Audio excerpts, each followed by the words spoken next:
Ama giyin emniyete nasıl gelsin belki? Ya. Savunma. Savunma. Gel kontrol geliyor. Ne de silahı sen? Tutun nerede?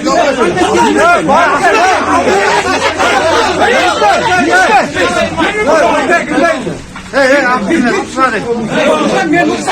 Ajanlık gelsin.